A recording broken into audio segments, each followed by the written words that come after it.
बिहार के मधेपुरा में हिना परवीन नामक एक विधवा महिला जिनके शौहर का कुछ साल कबल ही इंतकाल हुआ था और वो मेहनत मजदूरी करके अपने 4 बच्चियों को पालती पोसती थी।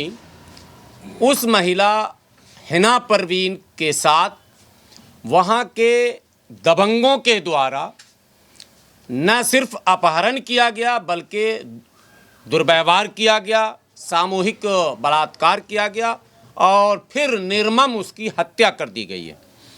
चूँकि यूनाइटेड मुस्लिम मोर्चा के दफ्तर में आज जो हमारे दाहिने बैठे हैं हज़रत मौलाना नसीमुल हक कासमी साहब, जो मरकज़ी इस्लाह माशरा कमेटी के आप सदर भी हैं और बहुत फ़ाल मुतहर्रिक हैं, तमाम इस तरह के मुद्दे पर लगातार बोलते हैं और सिर्फ बोलते नहीं बल्कि मकामी सतह पर जिस तरह के सियासी कारकुन की ज़रूरत है उसमें अल्लाह तबारक ताला की तरफ से ये बहुत फिट बैठते हैं, बहुत फ़ाल रहते हैं। अभी एक मसला वहाँ भी मकामी सतह पर आया था, आपने पूरी टीम के साथ उसको हल किया है, उसके लिए मैं इनको भी मुबारकबाद देता हूँ। हमारे साथ चूँकि मधेपुरा के सुपौल के वो समाजी कारकुन जो दिल्ली में रहते हैं सब समाजी कारकुन दिल्ली में रहते हैं, फ़िक्र उनको भी रहती है कि हमारे हलके में इस तरह का मामला हुआ है तो इसके लिए आवाज़ उठनी चाहिए और ये आवाज़ जंतर मंतर पर उठनी थी, लेकिन चूँकि 26 जनवरी की वजह से परमिशन नहीं मिल पाया तो आज मोर्चा के दफ्तर में ये प्रेस कॉन्फ्रेंस रखा गया है। मोहम्मद कादिम साहब हैं जो सुपौल के रहने वाले हैं और मोहम्मद समीउल्लाह साहब हैं, वो भी यहाँ मौजूद हैं, मोहम्मद आलमीन साहब मौजूद हैं, सरफराज साहब मौजूद हैं, दिलशाद साहब मौजूद हैं। ये सब मधेपुरा और सुपौल उसी हलके जहाँ पर ये घटना घटी उसके आसपास के हैं, दिल्ली में रहते हैं, सामाजिक कारकुन हैं। इनके फ़िक्रों की वजह से आज हमने आपको बुलाया।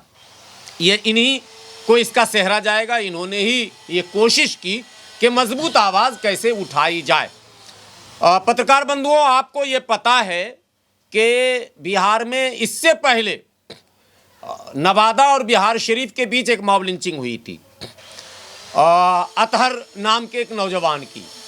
तब भी हमने प्रेस कॉन्फ्रेंस किया था, मेमोरेंडम दिया था गृह मंत्री को और कहा था कि इस पर सख्त कार्रवाई हो और मकामी सियासतदानों से भी हमने अपील की थी कि इस पर आवाज़ उठाइए। उसके बाद हिना परवीन का मामला आया। मुझे दुख भी है, साथ में इस बात का संतोष है कि सियासी कारकुनों ने आवाज़ उठाई है। कुछ सियासी रहनुमाओं ने मुलाकातें भी की हैं वहाँ जाकर, जिसमें चंद नाम सर फहरिस्त हैं, वो मुबारकबाद के लायक हैं जिन्होंने आवाज़ उठाई, जो मकतूल के घर पहुँचे, उनके बच्चों के सर पर हाथ रखा, मदद की मतलब बात कही है।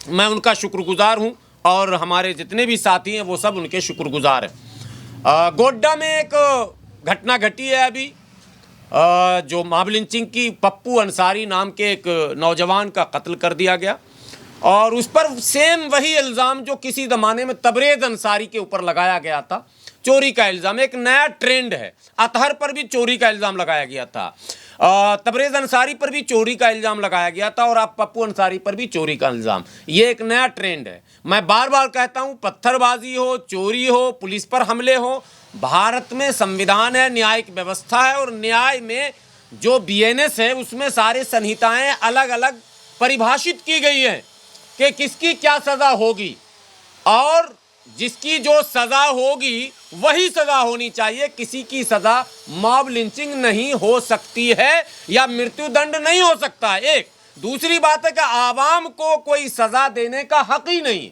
ये हक अदालत को है और अदालत के लिए पुलिस के ज़रिए वहाँ तक ये कार्रवाई जाती है। इसलिए ये ट्रेंड बहुत ही गलत है कि कोई भी इल्ज़ाम लगाकर आप किसी की भी मॉब लिंचिंग कर दें। सड़क पर ही आप फैसले सुनाएं, अदालत और थानों के काम को ख़त्म कर दें। अगर ये ट्रेंड बढ़ेगा तो ये धीरे धीरे खाना जंगी की तरफ चला जाएगा। सरकारों को इस पर संजीदा होने की जरूरत है, गंभीर होने की आवश्यकता है। मॉब लिंचिंग को लेकर यूनाइटेड मुस्लिम मोर्चा ने जंतर मंतर पर 2 बड़े प्रदर्शन किए थे, तब जब ये बीएनएस बनाया जा रहा था।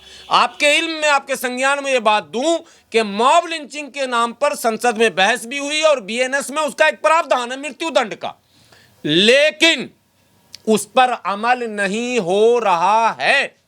यह दुर्भाग्यपूर्ण राज्य सरकारें क्या कर रही हैं।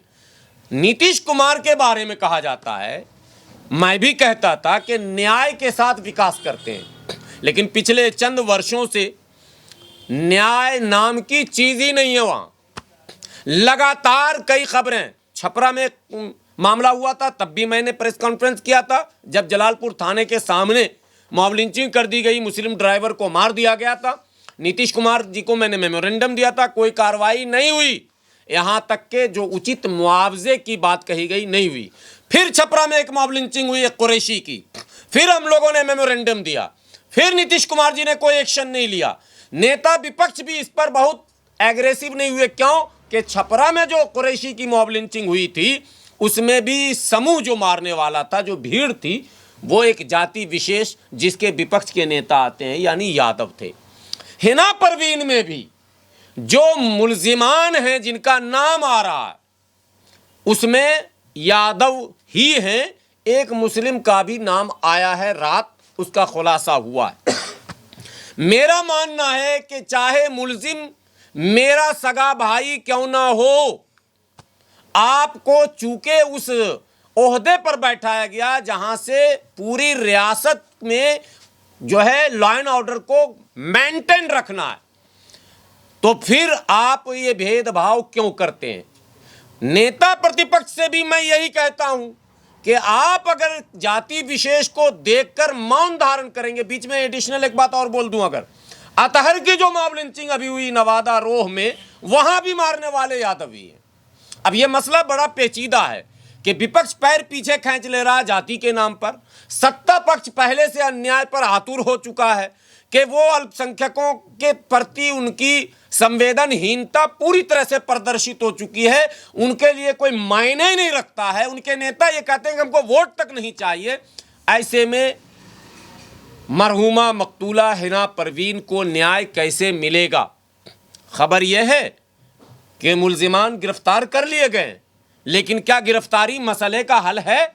मुझे लगता है गिरफ्तारी मसले का हल नहीं है, क्योंकि सरकार अगर सुस्त रवैया अख्तियार करेगी तो मुल्जिमान के खिलाफ जो चश्मदीद होंगे या और जो विटनेस होंगे, दूसरे जो साक्ष्य होंगे, उसे मिटा दिए जाएंगे। एक बात ये। दूसरी बात ये कि हिना परवीन के उन मासूम 4 बच्चियों की परवरिश का क्या होगा, यह सबसे बड़ी बहस है इस वक्त। 4 उनकी मासूम बच्चियां हैं जिसको छोड़कर वो इस दुनिया से गई हैं, उसका क्या होगा, सरकार की तरफ से कोई बयान नहीं आया।